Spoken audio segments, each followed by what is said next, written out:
A partir de agora, no Revista Justiça, não caia nessa. É fake que CNH terá mudanças na renovação a partir de janeiro. É completamente falsa a informação que movimenta as redes sociais, alertando sobre mudanças para a renovação da CNH a partir do mês de janeiro. Não existe nenhuma exigência de exame prático ou teórico para motoristas renovarem a habilitação.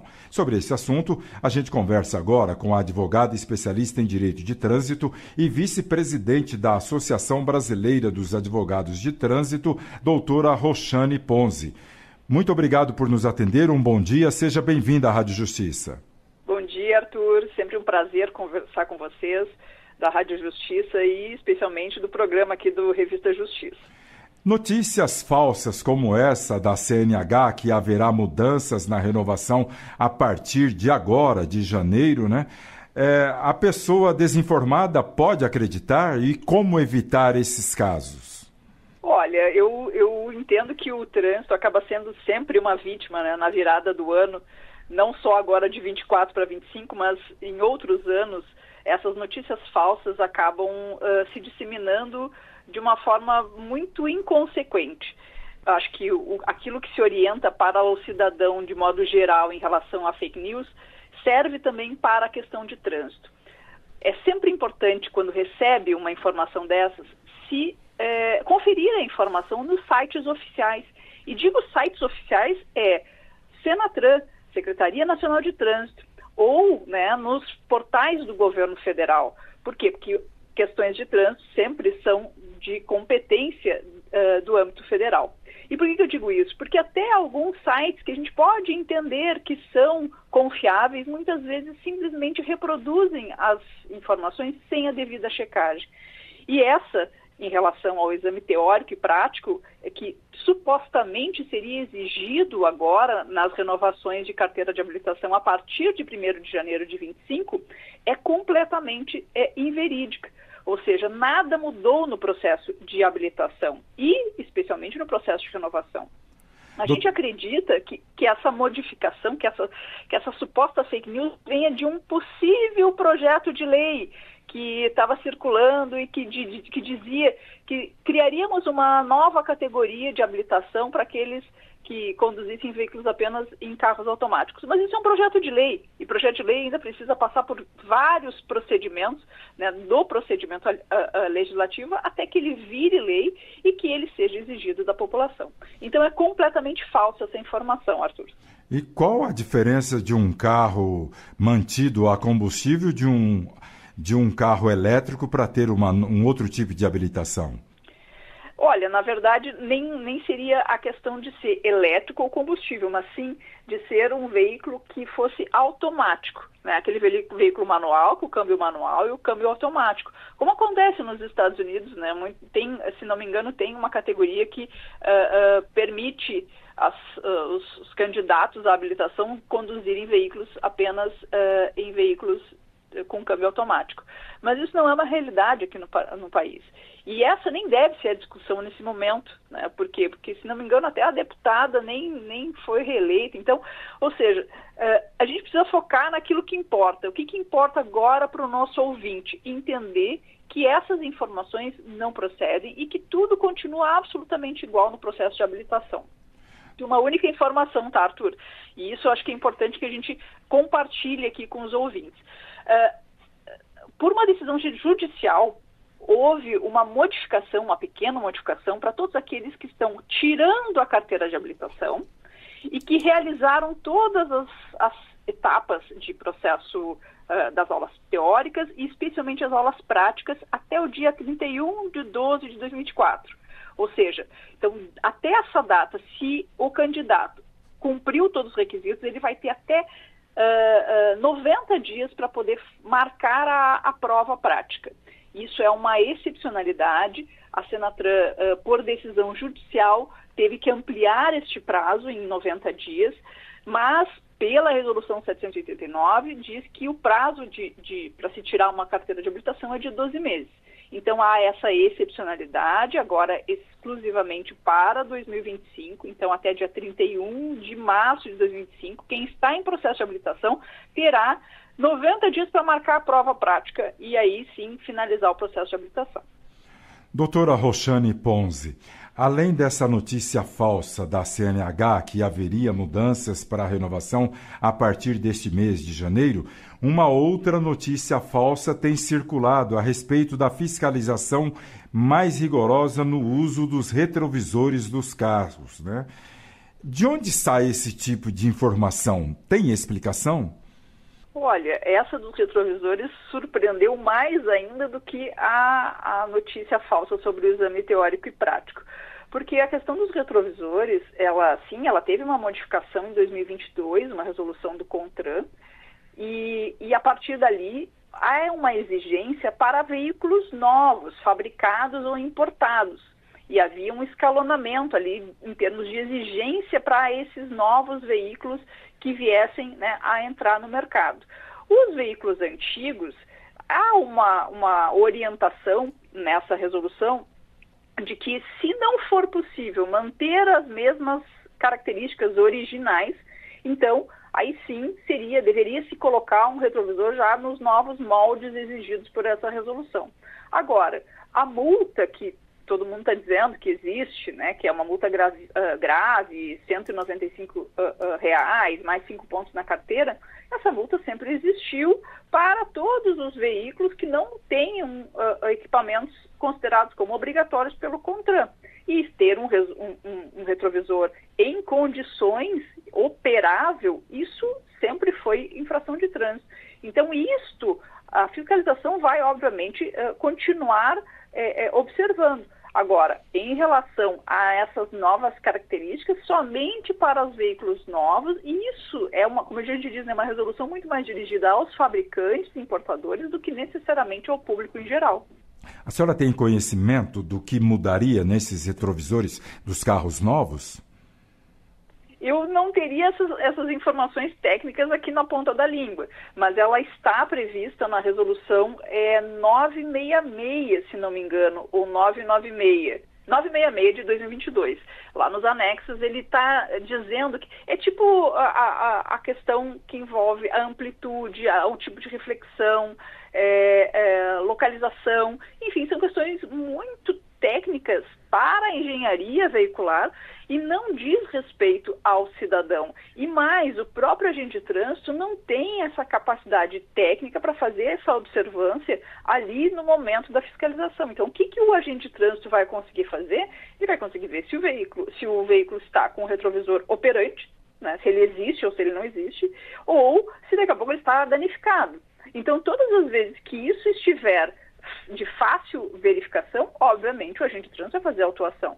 Agora, quando o veículo, por exemplo, tiver um retrovisor que não tenha angulação suficiente ou a metragem suficiente, essa informação o agente de trânsito não tem como verificar no momento da abordagem. Então, me parece que há um alarde aí completamente desnecessário e mais, nem em momento algum a resolução fala em 1º de janeiro de 2025, né? Ou seja, ela deu um escalonamento, é uma resolução de 2022. Então, de novo, digo aos nossos ouvintes, não se preocupem em relação a isso. A questão dos retrovisores, ela é importante, obviamente, como proprietário, como condutor do veículo, para que se assegure que os retrovisores estejam operantes, mas, né, essas questões técnicas de engenharia veicular não vão atingi-lo. Por quê? Porque isso são requisitos destinados à indústria e aos importadores. Doutora Roxane Ponzi, durante o trânsito, se um outro veículo ou uma moto quebrar o retrovisor de um determinado carro, ele fica pendurado ali. Mesmo assim, sendo acidente, ele continua o percurso, esse motorista. A polícia de trânsito, o agente, pode parar esse condutor? Sim, porque no momento em que o veículo não possui, né, ele não está com o retrovisor, aquela condução se torna insegura. se houve um acidente, é importante que o proprietário, o condutor daquele veículo, ele diligencie imediatamente para o conserto do retrovisor. Óbvio que se for uma situação em que a pessoa está se deslocando para resolver o problema, né, caberá a explicação ao agente de trânsito e dizer, olha, acabou de ocorrer um acidente, né, desta maneira, o motociclista passou, né, danificou e eu estou em busca do atendimento. Mas, obviamente, que vai ficar na avaliação muito particular do agente de trânsito. Né? Vai que ele não acredite naquilo que o condutor está falando, até porque, dependendo se o acidente foi muito próximo, né, em termos temporais, pode ser que aconteça. Mas é importante que o proprietário, o condutor, tenham a ciência de que conduzir o veículo sem o retrovisor coloca em risco não apenas a vida dele, como a vida dos demais. Né? Se a gente não tem essa visão de trás lateral, a gente corre o risco de se envolver num sinistro de trânsito. Estamos conversando com a advogada especialista em Direito do Trânsito, vice-presidente da Associação Brasileira dos Advogados de Trânsito, a doutora Roxane Ponzi. Ela que fala a respeito de duas notícias falsas, que são mentirosas, de que a CNH teria mudanças na renovação a partir de janeiro deste ano de 2025.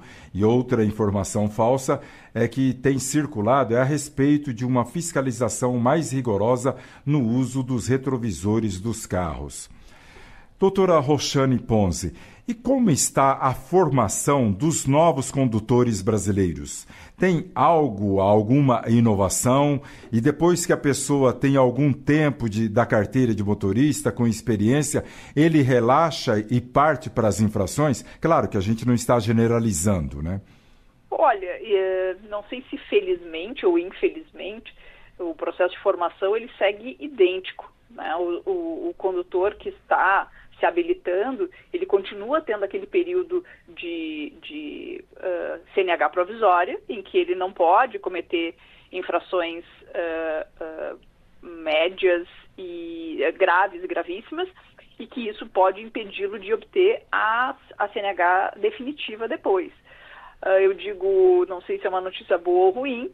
Por quê? Porque em algumas categorias, vamos dar o exemplo da categoria A, por exemplo, que é a de motocicletas.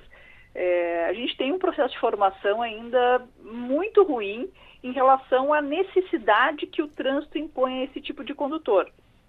Muitas vezes os ensaios, o exame prático, as provas práticas, elas são feitas num ambiente interno controlado, que é completamente diferente daquele ambiente que o motociclista vai enfrentar no dia a dia. Então, a gente precisa, sim, melhorar o processo de formação em vários sentidos. Acho que retroceder prescindindo daqui a pouco de aulas práticas e teóricas, né, e só fazendo o exame, como a gente já ouviu propostas legislativas nesse sentido, acho que é um retrocesso, mas a gente precisa aperfeiçoar. Nós temos números alarmantes hoje em dia em relação ao trânsito e, infelizmente, um aumento no número de mortes no ano de 2024, assim, quase que de forma generalizada em todo o país. Todos os órgãos de trânsito têm anunciado isso, e a gente precisa fazer esse estudo e compreender o que está acontecendo. Não podemos admitir nenhuma morte no trânsito. Né? Essa é a tal visão zero que nós deveríamos importar dos países desenvolvidos e que estão há anos-luz na nossa frente no sentido de educação para o trânsito e a própria fiscalização. Já existe alguma informação devido a esse aumento de acidentes e de mortes no trânsito brasileiro no ano de 2024? Se é a autoconfiança do motorista, velocidade ou bebedeira mesmo, a pessoa que bebe e vai dirigir? Olha, Arthur, eu diria que as estatísticas a gente sempre tem dificuldade de interpretá-las, né? E eu acho que os órgãos de trânsito pecam no sentido de, até hoje, nós temos um código desde 1998 e não temos um sistema pronto, redondo, né, que seria o Registro Nacional de infrações, né, não de infrações, mas de acidentes que envolvesse todos os órgãos. Então, a gente não tem uma certeza de qual é o motivo em relação a isso. O condutor, com toda certeza, tem uma responsabilidade, né, nesse resultado. Mas a gente não pode esquecer que os órgãos de trânsito também têm a sua responsabilidade. E eu diria no sentido de aplicar a punição como um todo. Nós estamos vendo processos de suspensão não sendo instaurados, processos de cassação não sendo instaurados, e apenas a punição pecuniária tem chegado com bastante velocidade na casa do cidadão. Então, a gente precisa que todos os atores do trânsito, do Sistema Nacional de Trânsito, façam a sua parte. E aqui eu digo e mando recado aos órgãos de trânsito. Não adianta apenas aplicar a multa. Precisa suspender a CNH, precisa cassar a CNH. E com todas as alterações que teve na legislação, esse procedimento precisa ser ágil, o que não tem acontecido na grande maioria dos órgãos de trânsito do nosso país.